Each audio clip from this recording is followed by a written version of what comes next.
Hello guys, good morning. अभी बज रहे हैं सुबह के 8 और आज है 28 अगस्त। कल शाम को यूपी ट्रिपल एससी ने 2025 पेट एग्ज़ाम का सिटी इंटीमेशन जारी कर दिया है।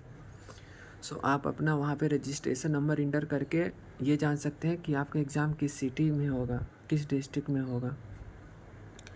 ये एग्ज़ाम 6 और 7 सितंबर को होगा और टोटल 48 ज़िलों पे सेंटर बनाए गए हैं। सो आप उसी हिसाब से अपनी तैयारी कर सकते हैं। आप पहले से देख सकते हैं कि आपका एग्ज़ाम कहाँ पे है। और देखा जाए तो इस एग्ज़ाम में टोटल 30 से 35 लाख लोग एग्ज़ाम दे सकते हैं। और ये एग्ज़ाम काफ़ी इस साल तो मुझे लग रहा है काफ़ी कॉम्पिटिटिव होने जा रहा है, क्योंकि यूपी ट्रिपल एससी ने 3 साल के लिए इस स्कोर कार्ड की वैलिडिटी बढ़ाई है इस बार। तो आप लोग अच्छे से देंगे तो आपको ज़्यादा मौके मिलेंगे। और सुनने में आ रहा है कि इस साल लोअर पीसीएस का एग्ज़ाम, जो कि काफ़ी साल से नहीं हुआ है, सो उस पर आपको मौका मिल सकता है। तो जितना अच्छा आपका हाई परसेंटाइल जाएगा, आपको चांसेस बढ़ जाते हैं दूसरे एग्ज़ाम के मेंस में बैठने का। तो आप अच्छे से कर सकते हैं। और एग्ज़ाम की स्ट्रेटजी के बारे में बात करूँ इस पेपर की, तो अगर आपने लूसेंट जीके अच्छे से पढ़ रखी है तो आप काफ़ी हद तक अच्छे मार्क्स आ सकते हैं। लूसेंट हिंदी और लूसेंट जीके, और आपका बेसिक मैथ्स रहता है, आप उसको भी अच्छे से कर सकते हैं। ग्राफ एंड टेबल के जो क्वेश्चंस आते हैं उसमें तो आप इतनी अच्छी प्रैक्टिस करें कि आपके 20 आउट ऑफ 20 आ ही जाएँ। देन सिंपल इंग्लिश रहती है, हिंदी, और रही जीके की बात तो वो पूरा आपका कवर हो सकता है लूसेंट जीके से।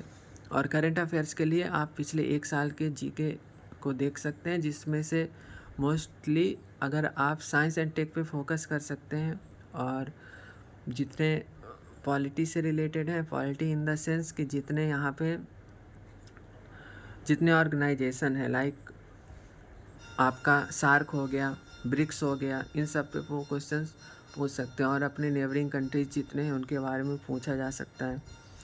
और स्पेशली आप वो सब याद कर सकते हैं, लाइक वर्ल्ड ओजोन डे, ये मुझे लग रहा है कि पूछ सकता है। वर्ल्ड हिंदी डे, ये सब क्वेश्चंस आप अच्छे से प्रिपेयर कर सकते हैं। और स्पोर्ट्स से रिलेटेड क्वेश्चंस भी पूछ सकते हैं, like IPL, women's Asia cup, women's world cup, इसके बारे में क्वेश्चंस पूछा जा सकता है। और हाँ, जितने भी डेज ऑर्गेनाइज होते हैं उनकी स्पेशल थीम्स पूछ सकते हैं। जितनी भी समिट होती हैं उनके कि किस कंट्री ने उसको होस्ट करा था, ये सब पूछा जा सकता है। सो आप अच्छे से प्रिपेयर हो सकते हैं। हिस्ट्री की बात रही तो हिस्ट्री में आप मॉडर्न हिस्ट्री पे फोकस ज़्यादा कर सकते हैं, मॉडर्न एंड मिडवल हिस्ट्री पे। मॉडर्न हिस्ट्री में गांधी से रिलेटेड क्वेश्चन पूछ सकते हैं, गांधी जी से रिलेटेड क्वेश्चन आपको मिल सकते हैं, क्योंकि वो हर साल का ट्रेंड रहा है, वो पूछते ही पूछते हैं। लाइक सविनय अवज्ञा आंदोलन, इंडिया क्विट मूवमेंट, ये सब आपसे वो पूछ सकते हैं। तो आप अच्छे से प्रिपेयर हो जाइएगा और आप कोशिश करिएगा कि 80+ स्कोर तो आपका रहे। मैं 80 परसेंटाइल की बात नहीं कर रहा, 80 मार्क्स की बात कर रहा, 80 आउट ऑफ 100। तो जब आपका इतना आएगा तभी आपका परसेंटाइल 98 के अबव जाएगा, और 98 परसेंटाइल ठीक ठाक ही परसेंटाइल है, आपको चांसेस मिलेंगे। सो आप अच्छे से प्रिपेयर करिए। और अभी भी 7, 8, 9 दिन है, तो आप अच्छे से तैयारी कर सकते हैं। और लूसेंट आप रट डालिए, उससे काफ़ी फ़ायदा मिलेगा। 1 लाइनर क्वेश्चन ही आते हैं, इतना डीप में नहीं पूछते लोग। सो आप लोग अच्छे से तैयारी करिए। Tata, take care.